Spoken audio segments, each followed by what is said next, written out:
Welcome to the TC Dojo from Single Sourcing Solutions. The TC Dojo is a TechComm community that is driven by you.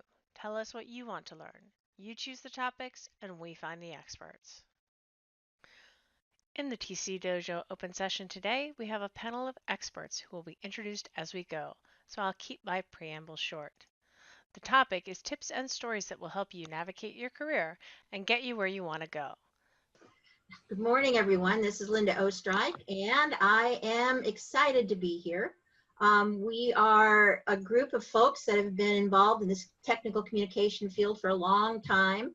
I am looking forward to moving through this. We have a really quick overview of the speakers we have. One of our speakers, the final one, was not able to be here today, so we will be covering for her when we get to her area. Our first speaker this morning is George Hayhoe. George, I'd like to introduce you, and he is, as you can see on this quick slide, a professor emeritus at Mercer University School of Engineering. He's been involved in the Society for Technical Communication and the IEEE Transactions and Professional Communication for many years. He's a fellow of the Society of STC, and I'm turning things over to him at the moment. George, take it away. Thank you, Linda. My topic this morning is taking responsibility for your own training. Whether you just graduated from college last May or you've been out in the working world for 20 years or more, you are now responsible for your own training. You no longer have a faculty advisor. You are the person who must take the lead. So you will probably find that your human resources development people probably don't understand the training needs of technical communicators unless you work in an organization that has a large number of technical communicators. So you need to be on top of what you need to know in order to be effective in your organization or in your consultancy. The next big thing in your company or your consultancy may be structured writing or XML or data if your company is looking at the possibility of component content management. It may be learning how to communicate effectively with team members from other cultures if your organization is about to acquire partners in Europe or Asia, for example. If you're independent, what are the implications of the new tax code on your business? Whatever is on your company's or consultancy's horizon, you need to be prepared for it so that you can search out sources of training. Your local STC chapter or the STC Summit or the IEEE Professional Communication Society's ProComm conference may be good places to begin that training. Be proactive in working with your HR department to secure what you need. Do you want to be promoted to management within 5 years or start your dream job with a new company? What skills will you need to secure that promotion or that new job? Again, identify sources of management training within your company or training for the job you want elsewhere. Finally, what are your longer term goals? What do you want to be doing in 10 to 20 years? What do you need to know to obtain those goals? You may be thinking about transitioning to an entirely new career or a new type of practice within the technical communication umbrella. Maybe you want to be retired and sitting on a beach sipping a margarita. Again, what kinds of training do you need to attain those goals? And you probably know next to nothing about retirement planning if you're like most people. So the point here is that you need to take ownership of your communication, your education needs. And that's what I have for you this morning. Thank you, George. That was great. A good way to get things started. Our next speaker this morning is Judy Glick-Smith. Dr. Glick-Smith is a communication expert. She's been involved with knowledge management for a lot of her career, and she wanted to she works with a lot of that with her consultancy and the founder of Mentor Factor. I'd like to introduce Judy now and let her kind of take it to the next step and talk to you about what she has as her tip for your success. Thanks, Linda. Today's organizations are moving fast.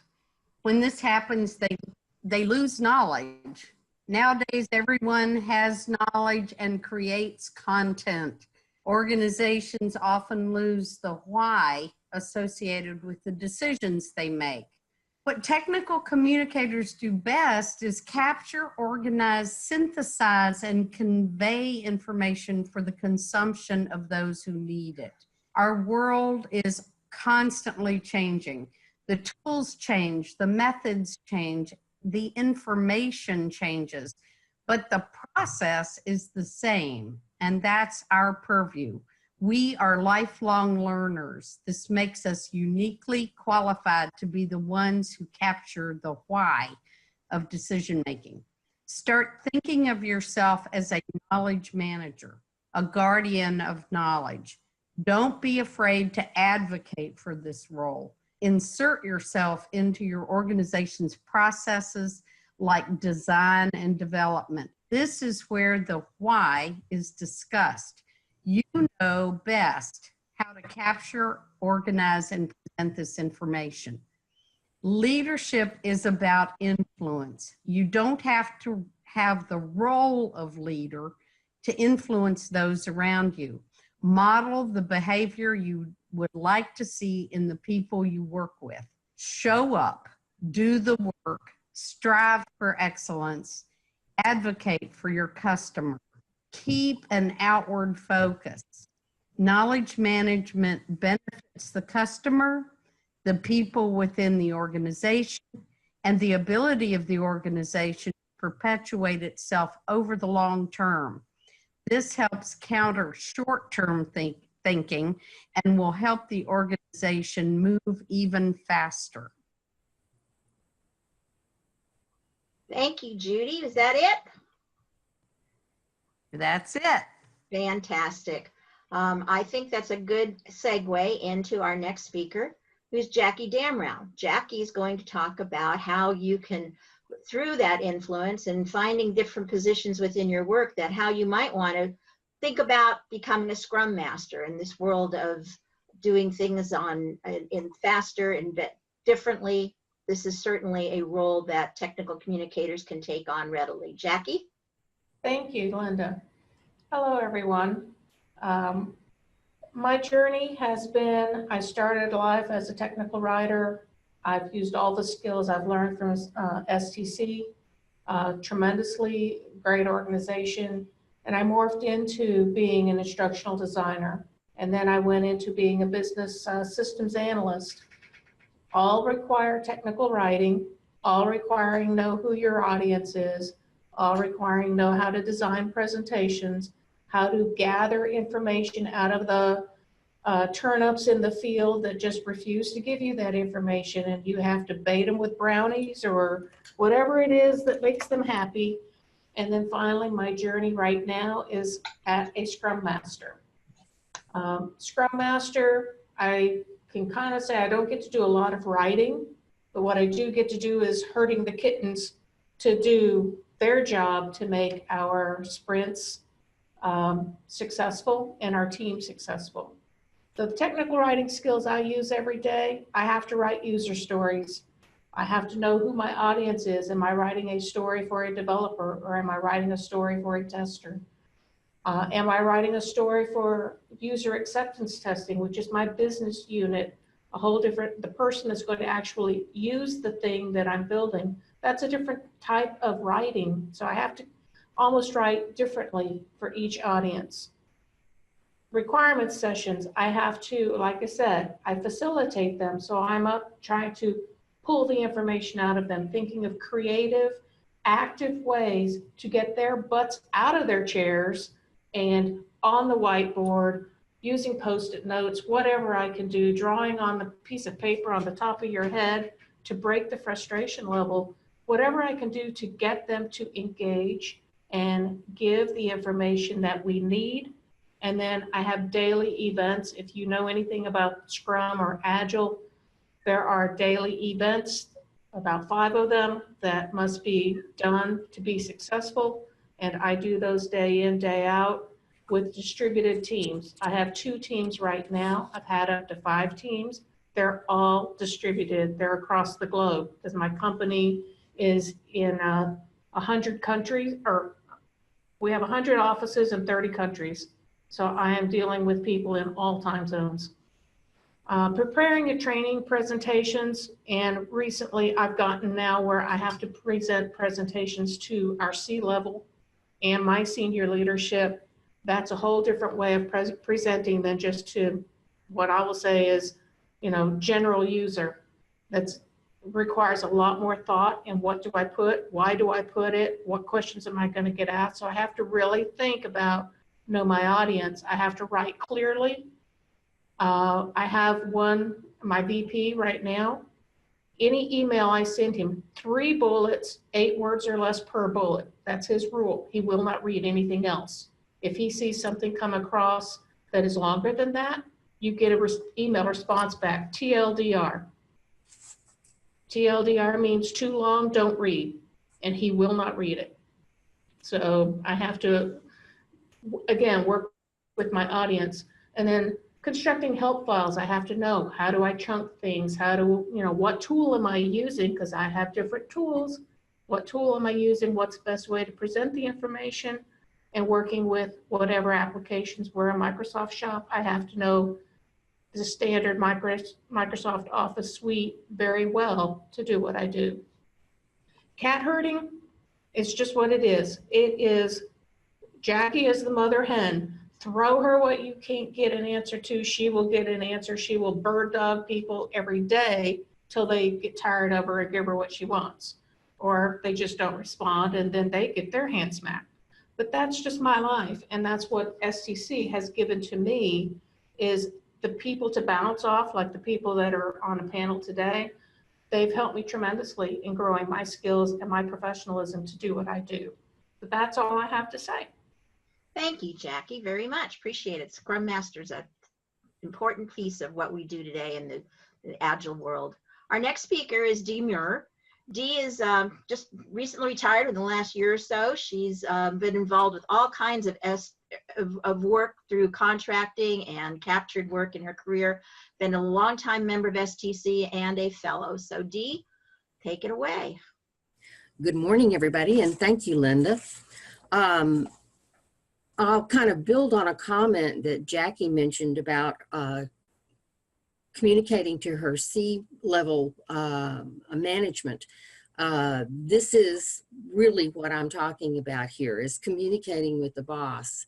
And you need to determine the level where your boss is, because that often tells you how short a time period you have to communicate your message.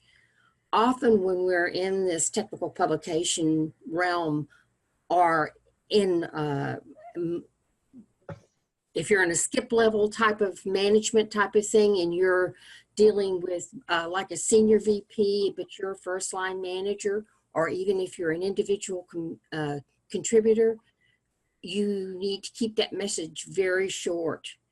And also understand what they want to hear. Know your company's goals. Know how your boss wants to communicate. Jackie's talking about, wants a 3-bullet. I had a manager that didn't want any email at all because he got 200 or 300 email a day, and anything that I was trying to communicate to him mostly was urgent. And so I needed to capture a little tiny time slot, but about a 2-minute time slot at like 7:30 in the morning, because that was the best time to catch him, just as he's getting his cup of coffee and he's getting settled in. And he was really open to somebody walking into his office and just giving him that little 90-second, 2-minute spiel.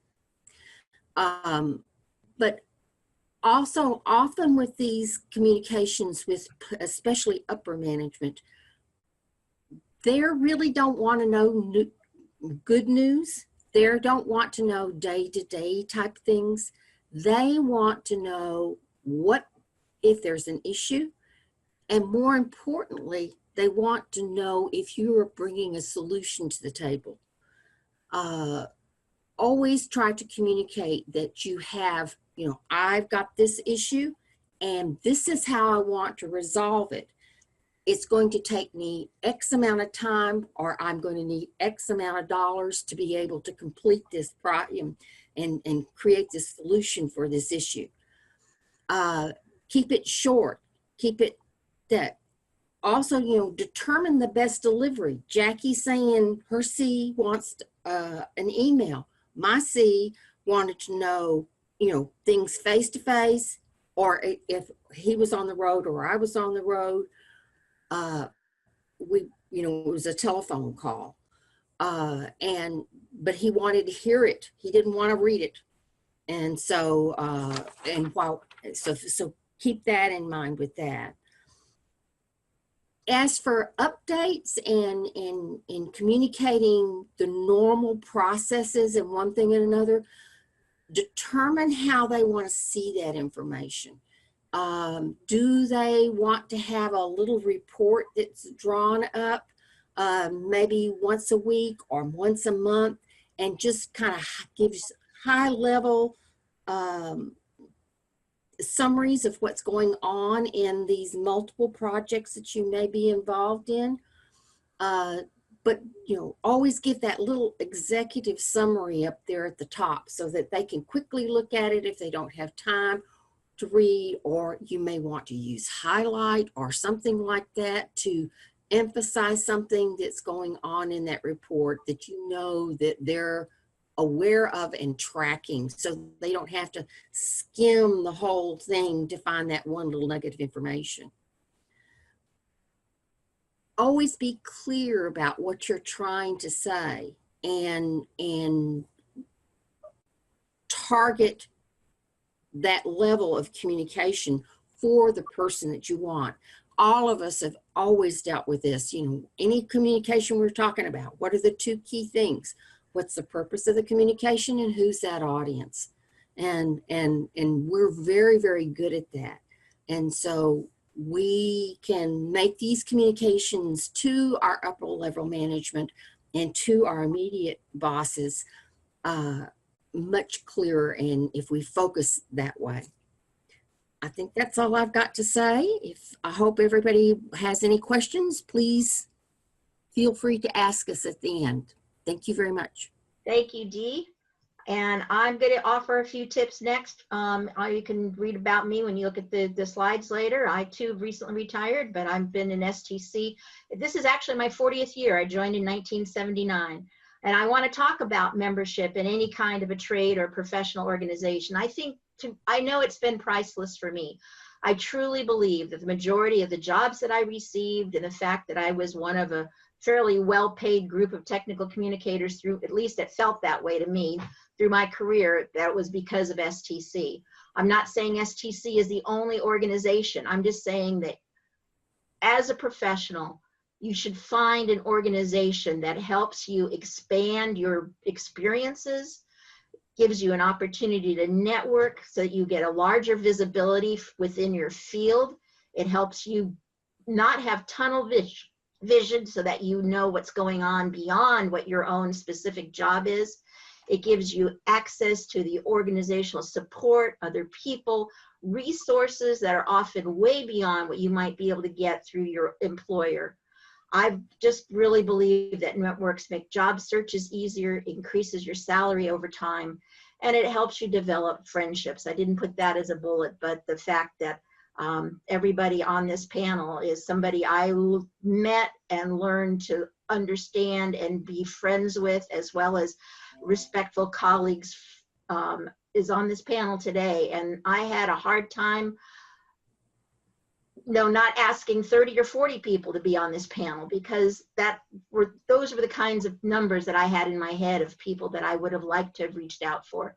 So please take the opportunity, even though in this world we don't have employer support of our membership in these organizations like maybe they did in years past. It's important enough for you to make that little bit of a impact for yourself. And that's what I wanted to say about joining an organization. Our next speaker today is Mary Jo Stark, and she runs her own little business called Stark Sisters, and she too is a longtime STC member, is a fellow, and has won the Halliburton Meritorious Award for Engineering Innovation. Mary Jo, we'd love to hear from you.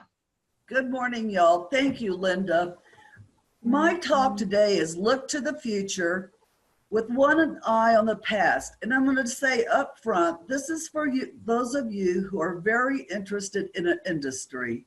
And I love the oil and gas industry. It was in my family, and I'm going to use that as my example. So, the cyclic nature of many industries is based on supply and demand. This is true for many careers, including TechComm.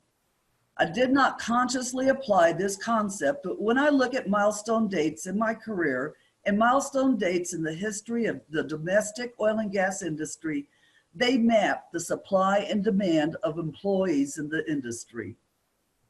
I started in geophysics in the early 1970s. I worked until the early 90s when the industry was affected by lower prices and international productions. Demand for domestic oil was down and exploration departments were decimated.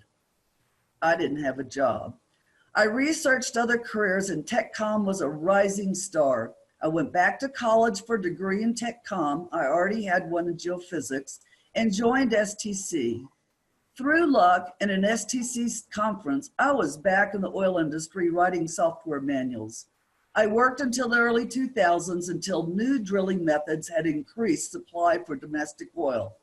The TechComm department funding was diverted and many departments disappeared. By this time, I knew from experience where the needs would be in the industry. So I opened my own company and offered two services: technical writing and editing, and SME development. I marketed to the small businesses in Denver where many of my friends had moved. I had this company until 2017 when I retired to ride my horse. So look to the future, but keep one eye on the past. To drive this concept home, I researched the history of oil and gas, and I looked to the future by reading financial predictions for the industry. Oil and gas companies are now called energy companies and are transitioning to wind, solar, and hydro.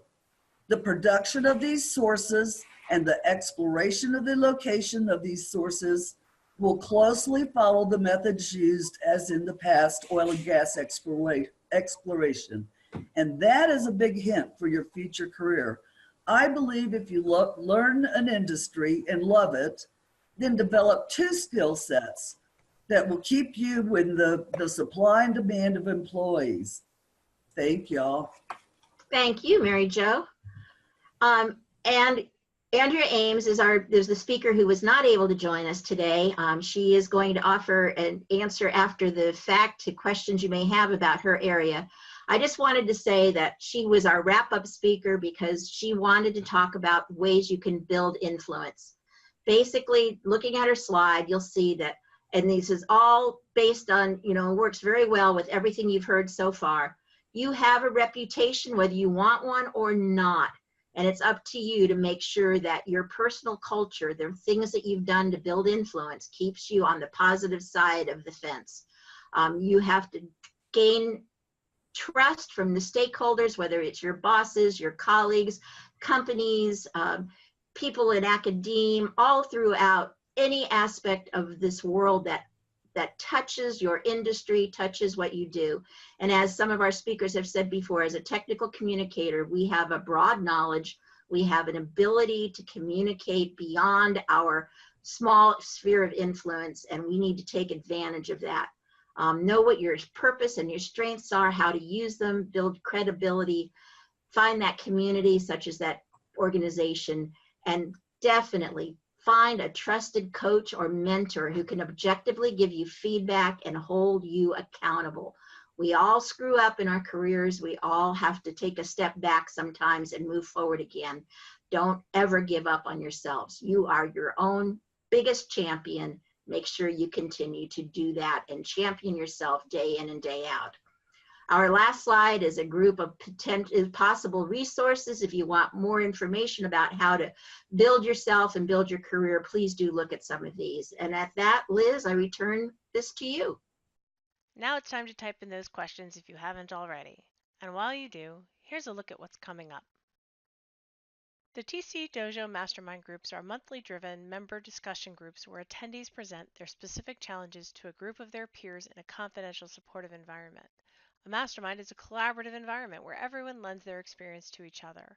They can get feedback and advice about topics on their mind in real time from others who've been in their shoes. It's been amazing to participate in and a lot of fun too. We have 3 going on right now. One is everything TechComm, data, topic-based authoring, the specifics of cross-references or graphics. The other 2 are product-focused on Windchill for IT and ArborText users. These sessions are not free. They're a way to guarantee commitment between the participants. You can sign up at the TC Dojo website at mastermind.tcdojo.org. We know sometimes magic is just having the time to collaborate with someone who's been where you are.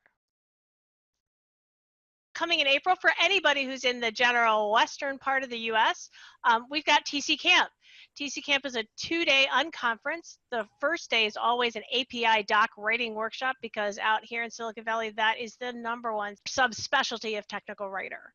On the second day is an unconference. It's a free event. There will be 2-hour morning workshops to sort of get you started. And Matt Sullivan from Adobe will be here with a special workshop from them. Next time in the TC Dojo, we have a reprise of a session done last year. Did a topic identification. Turns out I was fairly sick when I did it, and the recording wasn't good enough to qualify to post, although attendees appeared not to have noticed. It's going to be a great session, so be sure to sign up. How many panelists are part of a professional tech writers organization? You guys? I think all. I believe all of us are. We've all been part of Society for Technical Communication. I'm not sure if everybody's a current member, but we certainly spent the majority of our career in one. And some of us have been in others. I was also a member of STC. George was member of IEEE's Professional Communications. Jackie, have you been a member of others besides STC? Yes, I've been a member of ATD, now it is, American Training and Development, or Association for Training and Development, and some minor ones that are not in TechComm world. And Judy, what about you? Has anybody been a member of PMI? I was at one point. Yeah. And I've also I've been a member of so many. Funny. So yes, I guess the answer, Liz, is yes. Many Plus I ones. started my own knowledge management forum in Dallas, Texas. So yeah, I tend to go more toward the technical groups like the Society for Information Management, ASTD, that group, because they tend to be my customers. And I'm pretty sure that Andrea, like me, is a member of ACM for the SIGDOC group. And I'm part of AMWA, which is Medical Writers. And oddly enough, the Librarians Association, ALA, because they do some really great stuff with taxonomy and categorization. And I know there's some user experience groups that I believe Andrea is involved with as well. Right. Absolutely. All right, so there was another one that was similar question. Here's one, interesting. I agree we are all responsible for our own learning, but sometimes you need help, money. How do you get a boss to sponsor you, or do you guys always do it yourselves? George, you want to take that? Yeah. First of all, you have to make a good case to the boss for paying for training. Anything that you have a real need for, you need to be able to demonstrate that need. STC used to publish an intercom once a year, usually a couple months out from the summit, a sample letter to the boss or email to the boss that made the case for, or helped to make the case for sending you to that conference. One thing that you might keep in mind, though, is that you may have sources of training within the company that the company is already paying for. So for example, if you're interested in project management because you want to get into management at some point in the future, your company may already have training developed internally or be contracting with external trainers in that particular area. So keep that in mind as well. It's always a good idea to investigate with your immediate manager what the possibilities are. I also think there's a lot of options for different types of training. A lot of the schools have extension programs or certificate programs. Some of these things are not quite as expensive as a full-time accredited for your college. Check your adult learning classes, check your community colleges. Any kind of training to help you. It all doesn't have to be the highest end, most professional thing. Just showing that you are trying to better yourself is often all you need to impress a boss or a potential boss. Works great in that end of year review, right? Yes. Another aspect I'll throw out on that is if you have an interest in a particular area that you might feel that is not your strength, is to seek out a mentor within another group or your own group without going through your manager, because that's what I did. He was continually on me about a particular thing. And I finally decided I'm not going to let the grass grow under my feet. I'm tired of hearing him. So I went and found two people. One is a direct business partner of mine, and one is someone in another group that I kind of work with. That has been the most fruitful relationships I could have ever stepped out of my comfort zone and opened the door to say, hey, can you mentor me on X? And I've done the legwork. I found books that I've recommended that they buy and we read and we share. And they've recommended TED Talks that we view together, we share after each one, and it has been a great experience. Nice. Nice. Let's see. There was, go ahead. Can I add to that a little bit? I've been, this is Judy, I've been in business for myself since 1983, and I've always paid for my own training. So I would, if you have something that interests you and you just can't get anybody to support you from a financial standpoint, find out how much it is, plan, save your money, and go do it. So don't, I wouldn't, what I see people doing is not doing what they would like to do simply because their company won't pay for it. That is not a reason to not get the training you want or need. So Yeah. That's just my little. Goes back to that personal responsibility, building influence. I see. Yes, yeah, absolutely. Excellent. Great stuff to fill out. It made me think too, that so the same question comes up frequently on how do I pay for my membership in an organization? But it sounds like the answer might even be similar. And that can be one of those things that when you volunteer for like a local chapter, that can go a long way for a company wanting to pay for it because you are promoting them. They have an officer to identify. No? Okay. Anybody? Thoughts on? agree with you.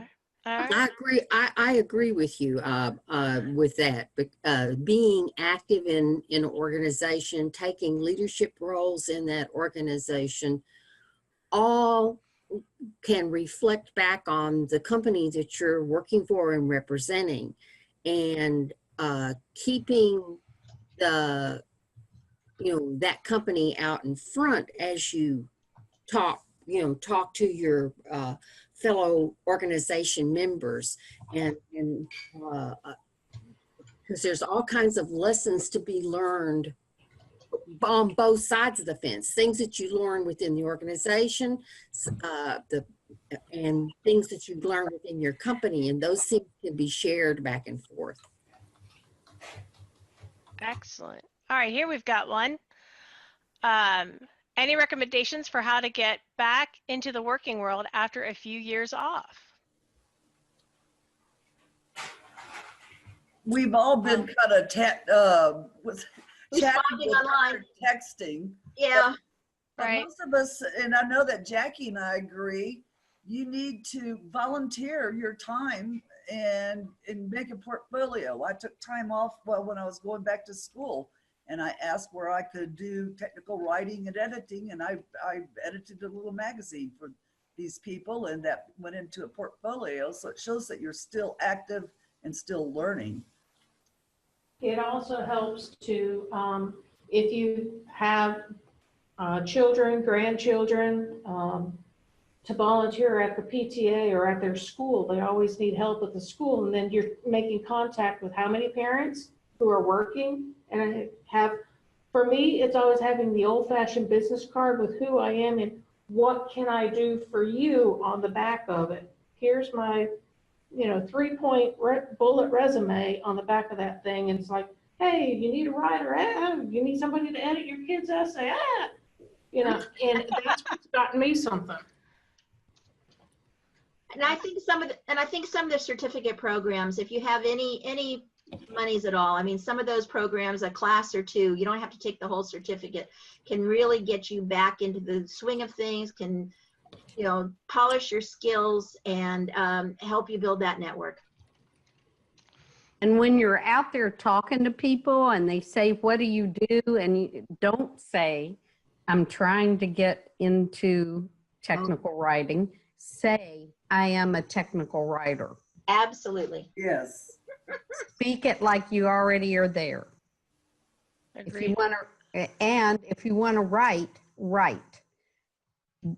Every morning, and finding a new job is your job.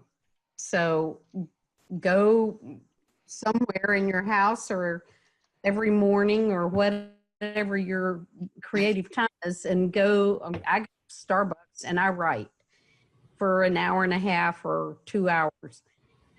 That's, even if it's not for a particular company, if you be a writer, write. And then put a blog out. It hardly costs anything to develop content nowadays. And if you go every day and write a blog every day, somebody is going to see you eventually. Pick a topic and just research it and put it out there. Just an idea. That's great.